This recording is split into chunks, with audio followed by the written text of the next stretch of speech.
That's one of the great things about not worrying about a PG-13 rating. I've done so many films in that. In this case, politicians have scandal. They have sex scandals, and they speak, when they're off camera, very colorfully. So we wanted to give, especially Will Ferrell's character, a chance to articulate his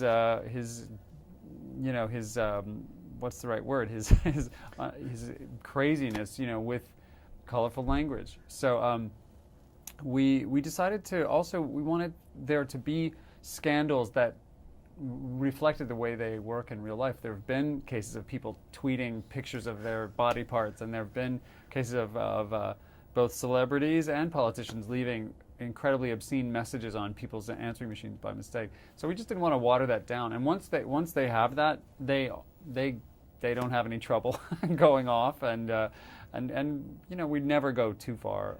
The only time we might have almost crossed the line is that we did an entire scene with Dylan McDermott in fully nude. And I like your face when you saw that. He did a scene when he was in Cam's house after he had dumped Marty and wasn't organizing his campaign anymore, where Marty comes to visit Cam, and the way he finds out that Will Ferrell's character is being taken care of by Dylan McDermott's character is Dylan walks out of the shower stark naked and has a normal conversation. And he's actually doing it to mess with Marty's head, because Marty's so uncomfortable and has some sort of sexual identity issues anyway. So it was a great and very shocking thing, but we decided to cut it in the long run, mostly because it was tied to another story element. But it might have been a very, very striking moment. It might have been what people were talking about. It probably should be a very special DVD release of its own, all on its own. Special viral clip that I don't know where it would be allowed to be, but it's impressive. He's an impressive guy. He looks amazing.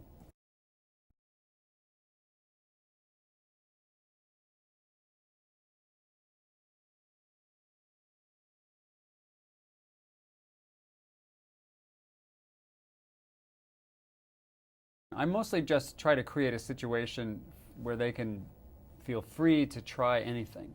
And we shoot so much footage, and they trust me that I let them come into the editing room and have some say on how it's cut together, so they know they can play any amount they want.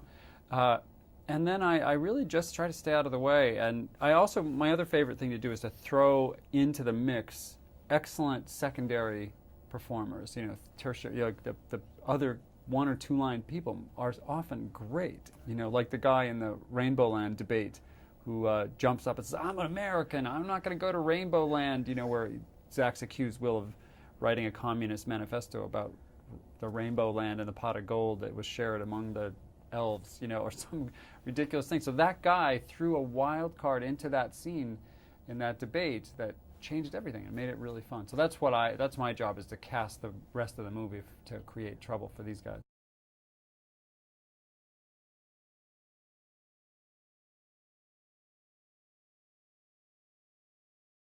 That happens all the time. My favorite example is in the film, it's common practice for politicians to accuse each other of not being religious enough to deserve to be in office. So Zach accuses Will of not being religious enough, not going to church.